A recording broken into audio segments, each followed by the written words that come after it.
Rolling. Hello everyone, it's Rawze from Rawze.com here. A few people have asked me to make a video on why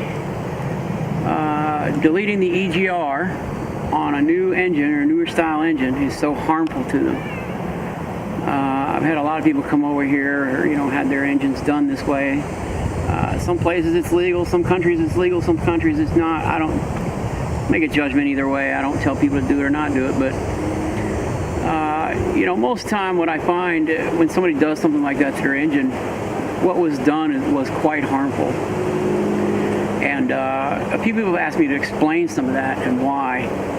And because there's a lot of people that do that kind of stuff that I suppose they just don't understand why it's so harmful. Maybe they don't understand how the engine works and what causes the harm. So I thought I'd go over some of the mechanical issues that happen when you change the combustion inside the cylinders, and you give it all clean gas, and you do those kinds of things when the engine was mechanically designed around that system, or those the EGR gas and EGR systems, and some of the advantages and disadvantages of when people do that kind of stuff, or some advantages the engine makers have found by using that gas, the EGR gas, which is NOx gas, NO1 gas, and sort of a little bit of the history of how things have changed and why old school ways of thinking don't work anymore when applying those processes, or if somebody's trying to get into that. Given that they live in a country where that's necessary, like maybe the Middle East somewhere where there's high sulfur diesel and they got to take systems off or whatever. But I'm not going to get into details of that too much, but I will explain, at least try to explain in some basic detail why it can be so harmful. So let's go inside and maybe play around with some paper cartoon cutouts, some pistons and this kind of stuff, and I'll try to explain some of it. Just general idea, not professional, upscale, technical, but just to get across the ideas. So let's go inside. Cut. Okay, so now I'm back inside, and I got a little cardboard cutout here that I made using my my ruler. I stuck a ruler on here and drew a couple lines, and I have some little engine components here. I have a crankshaft that I can put on a little screw here and a piece of cardboard, and I can rotate it around. And I have a connecting rod that I kind of drew on a piece of, I don't know, it's an old nail file or something. A connecting rod. And I have a little piston here that I made, cartoon piston. And what I want to do is connect all this together and kind of show what we've got here so far. I got TDC marked here for top dead center when this thing goes around, and then of course as this thing moves, let me grab it with my pliers here. As this thing moves and comes down, it will go around, and when it reaches the very bottom, that's bottom dead center. So the stroke basically is dependent upon this distance right here. And older diesel engines, older engines in general, they had longer rods, longer connecting rods than newer engines of today. And one of the reasons why engine makers will use a shorter rod instead of a longer rod, connecting rod. This is a representation of a longer connecting rod. The reason why some engine makers will use, a shorter rod length, connecting rod length, is because it doesn't change this stroke, from bottom to top, the distance. But what it does do is it changes this angle right here. This angle changes as you get shorter and longer rods based on the length of the rod. And when that angle changes, what happens is higher in the stroke, or higher up in the through the stroke, a higher position in the stroke is where 90 degrees is reached. And of course, anything that, anything you push on at 90 degrees, let's say my finger to this pencil, anything you push on at 90 degrees is going to have a much greater force than anything you push on at an angle, because you're going to lose some of that force one way or the other.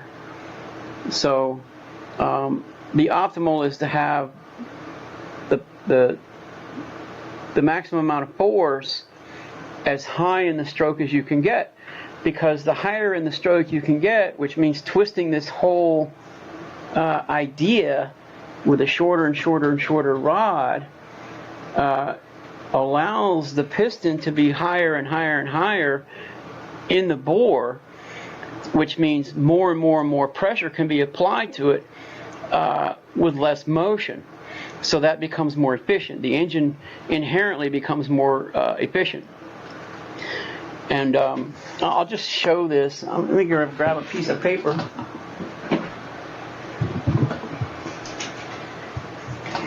Grab a piece of paper right here, and I just cut it out. This is just like the corner of the paper from when it was made, when I got out of the pack.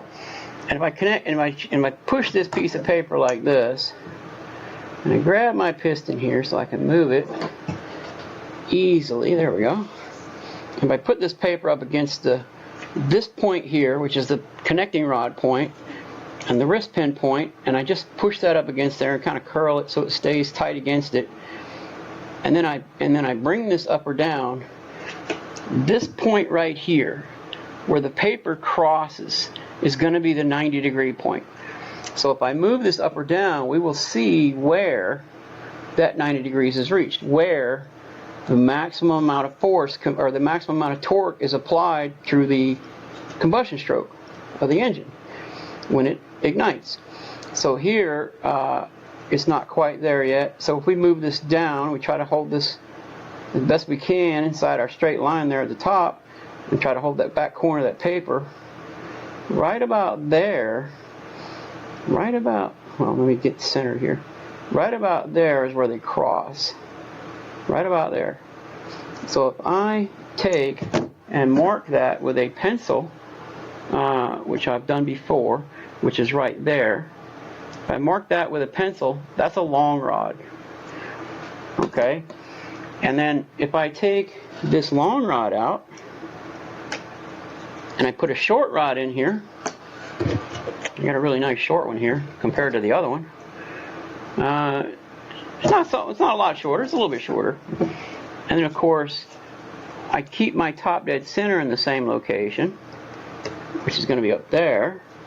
Put this here, which is going to move everything up, but my crank is the same. I find a little hole there that I made. There we go. That's going to put me in exactly the same place as the top for top dead center. When I get to the bottom, guess what happens? It's going to be exactly in the same place. So it didn't change the stroke. But what did change is where the 90 degrees is at. So where we can do is we can do the same measurement. Put that back together. Clumsy. Mr. Rawze is being clumsy. Get back on there. There you go. There you go. Take our piece of paper and do the same thing. Hold it like this. Put a little curve in it so it stays on there. This corner being the corner of the 90, and watching for when it crosses when it crosses this again. Same way. If we do this, and then we move the piston down, and we follow this angle, what we find is that it's a much, much higher angle, but at the same time, we now have this is our spot in the stroke. So to make this a little more clear, let me mark this with a marker here. This was the short rod. This was short. And this was the long rod, which isn't a lot. It doesn't seem like a lot, but it is higher in the stroke.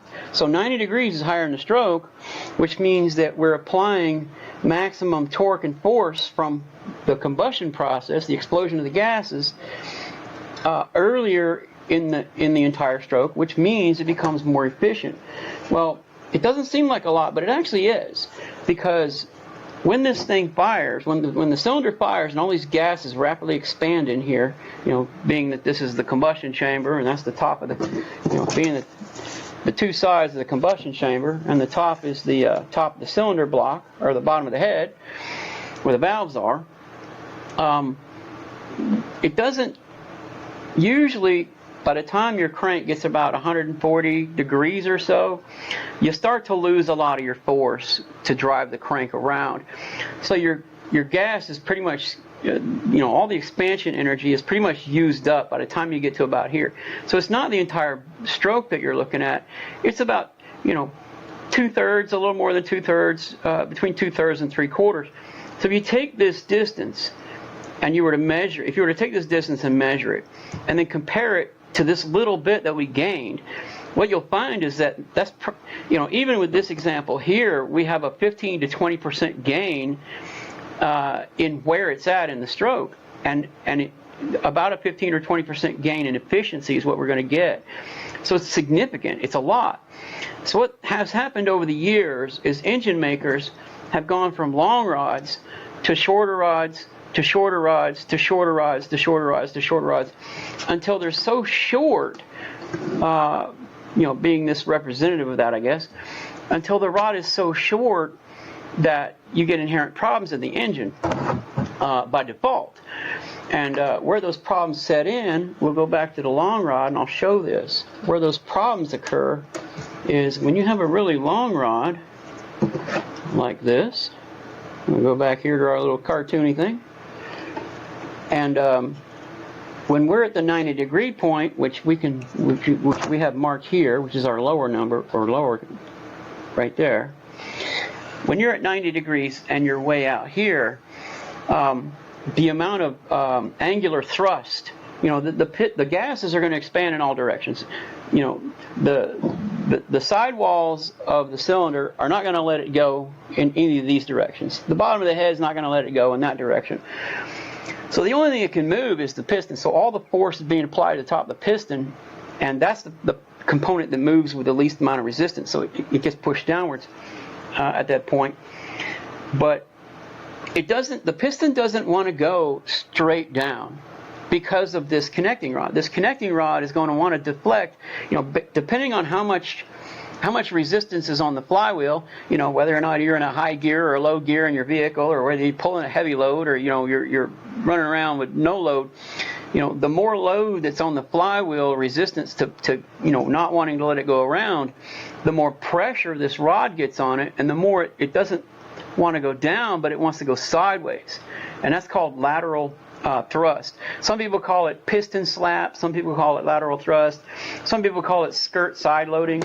It's very common for skirt side loading, because if this was the piston and this was the skirt right here is actually where all the force gets applied to when this thing wants to go this way or wants to go sideways. So you get all this increased friction right here on this side of the piston as it comes down. So this thing is going to want to go in that direction. As it comes down, it's going to want to go this way. But it can't because of the wall of the cylinder, sleeve, wet liner, whatever's here to hold it in place. So it goes downwards, but it has the friction is increased as it reaches this 90 degrees. The higher this angle, the worse this friction gets, the more it gets amplified.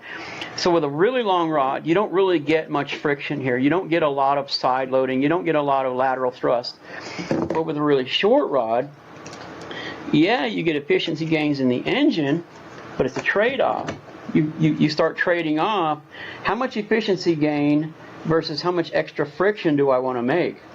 And so the engine makers, as more and more time went on, the engine makers had figured out how to reduce this friction and use shorter and shorter rods by changing how the gas expands in the cylinder, how rapidly it expands, how much force is applied to the top of the piston with it really high in the stroke, so that when it reaches 90 degrees, which in this case would be here on our second mark here, which is actually higher in the stroke, we have, because this rod is leaning over, so much more from the other one, you're going to have a lot of lateral force here. And so the shorter you make the rod, the worse it gets. And this friction goes way, way up, especially if you have a lot of high pressures in here. So the trouble is, not only with shorter rods do you have a lot of sidewall loading, a lot of skirt loading, or lateral thrust, or whatever you want to call it, piston slap, some people call it, that's the old term. Not only do you have much more of this, and it can become dangerous, it causes a lot of friction, the oil temperatures run higher, it's the highest point of friction in the engine actually in many cases, because if you have really short rods. Not only have they done this mechanically, but also they've increased the compression ratios of the engine. Instead of the bottom of the head being way up here, to allow for some gas in the chamber, they have lowered the head to the piston ratio, or they've changed the crown or designs of the piston, or they've installed some of the newest engines, they install some anti-carbon rings in here, the anti-carbon sleeves, which actually ride along the very edge skirt of the piston to prevent carbon buildup, and different designs where they're taking up a lot less space, so there's a lot less room for gas expansion, which absolutely increases all of these forces. It increases all of these forces by a lot, and so you've got a lot more lateral thrust. And that's where the problem is. Well, how these engine makers, with these newer engines with EGR gas, we'll go back to EGR gas now. What these engine makers have figured out, I'm talking about post-2000 era, the year 2000, 2004, 2007, 2010, 2020 now, it's 2020 now. What they figured out is the higher the compression ratio. In other words, the closer they can get this, the bottom of the head to the top of the piston, and the less area and volume they can get in here, the higher they can squeeze this when they ignite the fuel, the more emissions efficient they can get the engine, because they can add more compressible gas in here with less efficiency loss. So what they're doing is they're atomizing the fuel they're atomizing the fuel in a very, very volatile way, so that the combustion process is super, super volatile. And then they're adding in a bunch of inert gas from the exhaust. They're putting EGR gas in there, which is basically not NO1 gas. And NO1 gas, they found out that it's very, very compressible. It's like a big spring, and so it's almost the equivalent of when the piston fires. Let's say it's at 4, 5, or 6 degrees, and it finally ignites and starts building up to maximum pressure. What they found out is that that gas is so compressible, it's so springy, that it's almost the same effect as if you were to make this chamber bigger during that expansion process. So the compression ratio is really high, but as it starts to ignite and compress, the gases rapidly expand, instead of it pushing down, instead of all the forces pushing straight down on the piston, a lot of those forces are pressing inwards on that inert gas that's in there. And they can use as much as 30 or 40%. So if you've got a square box, let's say we just draw a square box. Let me get a marker, make it easier to see. Let's just say we draw a square box here, and then we take 30% of that or 40% of that, okay, and that's inert gas, and then the rest of this is volatile liquid, explosive force down in the bottom area. Not only is the force going to be applied downwards onto the piston, which here's our piston. Not only is it going to be applied downwards onto the piston, but upwards into this gas. So you're going to get expansion in both directions. Of course, in the chamber, it's going to be in 3 dimensions. It's going to be expanding in all directions. But we could represent that same expansion the same way. Let's say this piece of paper, let's say it's the bottom of the head, where the valve seats are. So as this piston fires and starts to come down, it's almost the same effect as this volume expanding under spring force. So to simulate that, it's almost the same as moving this upwards, and instead of where it actually is at mechanically. So the gas does this. This NO1, this EGR gas does this. And because it does this, when we get to the 90-degree point right here in the stroke, we'll go back to that spot.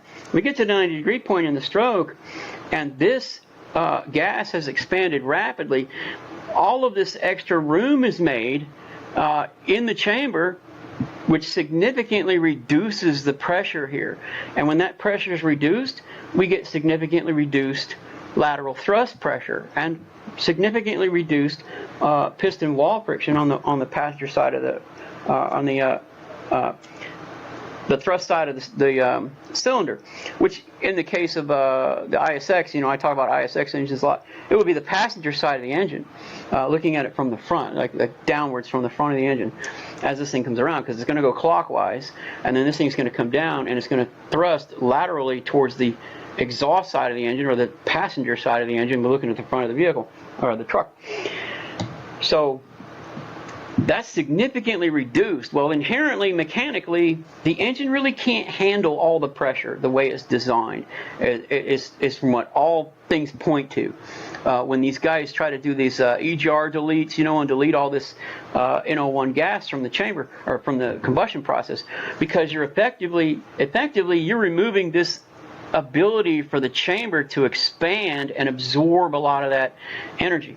Now, is that energy lost? See, that's a big question. Oh, the EGR's gas bad. You lose all that energy. No, you don't lose it. Actually, you're not losing that energy. It's like a spring. It expands volumetrically the chamber, which significantly reduces this lateral force. But as this comes down, as this piston keeps moving downwards, let me see if I can grab my pliers here. As this piston keeps moving downwards and the pressure falls off, that spring force is released and it comes back and gives it back to you. So it actually inherently reclaims the extra volume and actually spreads this load further into the stroke. In other words, the lateral thrust is reduced, and you still get nearly the same, just about the same total downwards force being applied to the crank. So that's what they figured out. Now, that's fantastic. That's good. They lower combustion temperatures. They save the environment and all this other, stuff that they claim. I'm not going to get into all that one way or the other. But there's a lot of guys who hate the EGR system on these engines. They hate the exhaust gas regulation. They know that the NO1 gas is slightly less efficient, when you don't put as much oxygen in the cylinder on. And there's 1,000 arguments you could make one way or the other with that. But what they do when they delete that EGR, and they hate the EGR because EGR gas, most of the time, the gas comes around from this is exhaust side. It comes from around the exhaust side up through the system and into the intake side, and it's not filtered. So it's full of soot and carbon and bad things that are abrasive instead of just clean gas. And that abrasive gas wears out the engine, wears out the intake, wears out the valve seats, wears out the valves. It clogs up all the sensors along the process, the EGR valve, the EGR temperature sensor, the pressure sensors.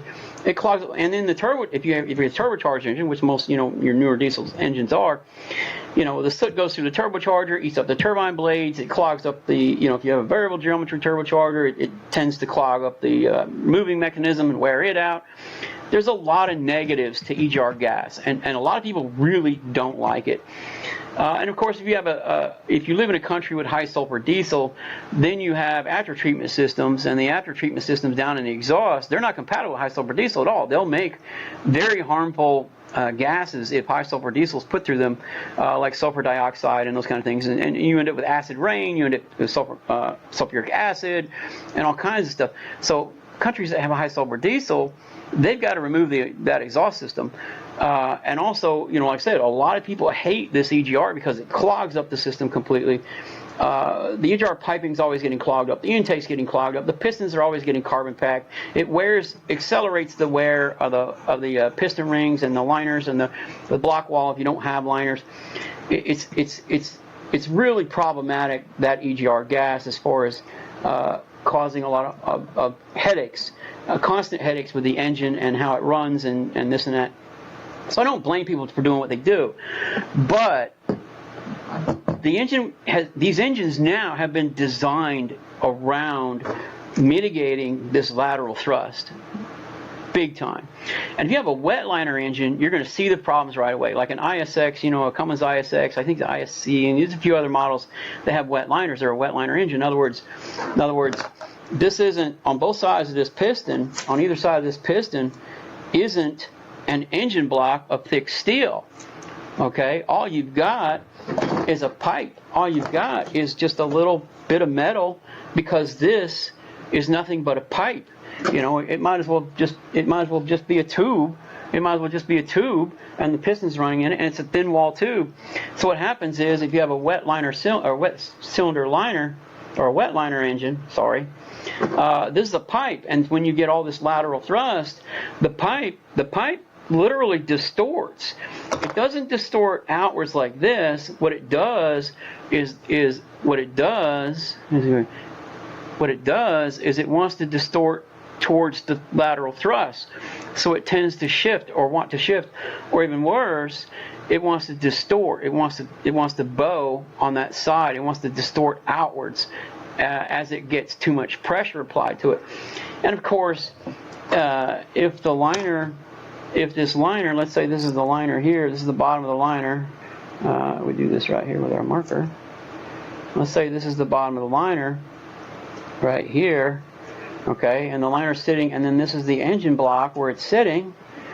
Well, that liner right there on the passenger side, on the exhaust side of the engine, is going to start doing this. It's going to start doing this. It's going to wear into this engine block, and of course, as it wears, it starts to lower, and as it lowers, at the top where the head is, where it meets the head, where it meets the bottom of the head, and the head's pushing it in place and holding it down. If this thing gets dropped, what happens is the whole liner then starts to tilt, and as it tilts, you get head gasket failure in the top of the engine. And that's what causes head gasket failure and liner problems and all this other stuff. When you remove the EGR gas from the engine, this is significantly increased this problem. And that's basically why an understanding of this has to be, that's why this has to be understood. This is exactly why this has to be understood. This is not going to go away. It is mechanical. It is inherently designed into these newer engines. Something has to be done in here to lower this. If somebody removes the NO1 gas, the EGR gas, and the ability for the chamber to expand on the compression stroke and then spring back and lower all of these forces as they come down, then something has to change if the EGR gas is removed. And there's a few things that have to change. One is how volatile the fuel goes into the combustion chamber. How volatile the fuel is dispersed. Because if you lower the volatility, it won't burn as good, and because it won't burn as good, it won't create as many forces up high in the stroke. It'll take longer for it to ignite and get going, which reduces some of this friction. Doesn't reduce it as well as the EGR gas would have, but it does somewhat help. And then, of course, the detonation rate, the overall detonation rate, not just the volatility of the fuel, but when you ignite the fuel. If you were to wait until further past top dead center, until the pressure starts to drop a little bit more and ignite the fuel, then it won't ignite as overall it won't burn as hot, and then you'll reduce some of this pressure.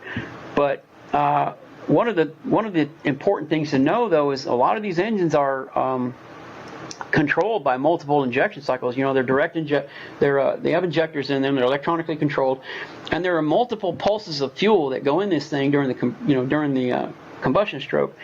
And so what what someone can do is they can spread out the pulses, so that you get a little bit of fuel up here, you get a little more fuel down here, you get a little more fuel down here, and you get a little more fuel when you get down here, so that you're putting fuel in tiny little stages to spread out this process, or stretch the process of combustion out to get past this point of until you reach past this point of maximum lateral thrust, and then you can start to make up for what you couldn't put at the top. You can make up for it as it comes down and passes this point, and continue to allow it to burn, or continue to add fuel to burn it, or to burn fuel to add this. But inherently, this, no matter what you do, you're losing engine efficiency. It cannot be as efficient no matter what you do. So which means that if you remove the EGR gas from an engine and it's got short rods, you inherently significantly increase this lateral thrust, which will shorten its life. On an ISX engine, if nothing is done about this right here, typically it shortens the engine life by about 2/3. It's a lot. It can go from lasting 1 million miles to lasting 200,000 miles, or a couple of years, and then you get a liner issue, you get a liner fretting, or you get a head gasket failure, and this is without increasing or changing the power of the engine at all. So that's typically what's seen, and that's how much of a dramatic effect it makes on this lateral thrust when you take just that gas away and don't do anything else. And that's bad. That's really bad for the engine, because now you're rebuilding the engine 4 times more often than you should. And if it's an ISX, that might be $20,000 every 2 years. I don't know of very many trucking businesses that can handle that kind of expense. So this is very bad. So things have to be done to correct this. Absolutely have to be done to correct this. And some of the main things that I've seen done is, like I said, people will back off the injection timing. They'll reduce the injection timing to lower the detonation rate, overall detonation rate. I've seen them spread out the pulse cycles and pulse injection processing to spread the load out more, which does kind of help. I've seen them lower, one other thing that can be done is to lower the fuel pressure. A lot of those common rail pulse injection systems, they have a very, very high fuel pressure. And the reason why the fuel pressure is so high is so that the fuel can penetrate into the cylinder very, very, very fast. Instead of it spraying into the cylinder, it penetrates the cylinder super fast and with a super high volatility. And that high volatility is what creates all the pressure at the very top of the cylinder. Why do the engine makers do this with EGR? They can get away with it because with the EGR, inherently the EGR gas doesn't burn, doesn't allow the fuel to burn as well. So the more volatile they can get that fuel to burn with that EGR gas in there, I mean, to extremes, the higher the extreme of volatility they can achieve, the more EGR gas they can apply without losing engine efficiency, and also the lower the emissions are going to be, which is their goal. So they reprogrammed and readjusted and set these engines to put the fuel in very, very, very volatilely and very violently. That's why you see in these newest engines, rail pressures upwards of 30 or 40,000 psi, when the cylinder pressure is only like 14 or 15,000 psi. I mean, it's almost double or triple. The fuel pressure is almost double or triple the pressure in the cylinder in many cases, because they want it to go in so volatilely hard and fast and mix so violently, because they're making up for it with that inert gas to create this spring volume effect to reduce that lateral thrust. So when you take that gas away and you don't change any of those things, you have inherently reduced your engine life by 2/3, especially on an engine that's operated in a high use environment, like where there's a lot of torque being used or a lot of thrust. Your engine loads are upwards of 60, 70, 80% climbing hills and mountains, and you've got a lot of heavy use on the engine. You're not just running around with with an empty vehicle with a very light load on it, because like I said, when there's hardly any load, this lateral thrust is much less. When there's any kind of load at all, medium to heavy load at all, that's when this really amps up and really starts to cause problems and really causes liner distortion and eventually threading in the block, distortion in liner. You get excess friction here. You get more friction on your piston rings and all these other problems. you can actually, because a lot of these are composite pistons now, they made the pistons lightweight. In other words, the only meat in the piston is just this pancake head. So in a lot of these new engine design, they've gone so much as taking all of the steel except the bare minimum out of the piston itself. And what they've done is they're using that EGR gas spring effect, to reduce this pressure on the top of this piston, knowing that the piston can't handle the full pressure. So what happens is, like I said, back again, somebody makes a whole lot of pressure up here because they took the gas away and they didn't do something to fix this process. It actually can distort the top of the piston and cause it to eventually crack, and it'll always crack on the exhaust side, because if you look at the top of a piston, most of these pistons, if you look at the top of them, let me see if I can get a drawing here. If you look at the top of a lot of these pistons, you'll see that there's cutouts, there's little indentations for the valves, and you'll see that the exhaust side, the indentation is much deeper. So it's deeper on the exhaust side, and that's the weakest point of this pancake, is that the thinnest part of the metal. The thinnest part of this metal pancake right here is on the exhaust side, where they've made the deepest pockets for the valve, for the exhaust valves, to clear. And that part right there causes this part of the pancake in the head to do this, in the piston, if you've got excess pressures, to do this and actually vibrate and eventually crack. Eventually causes it to crack. Well, it doesn't crack the piston, it doesn't crack the metal. The metal gives. What it does is it cracks that composite coating. They've got this really thin composite coating that they've added to protect that metal against all these high temperatures. And what it does, it puts a crack across that composite coating. And then once the composite coating goes, it's only a matter of a couple of 3 months before the combustion gases just eat into the top of the metal, they eat into the top of that softer metal, until they finally drill a hole all the way through, and it just burns a hole through the piston, and it's considered a cracked piston.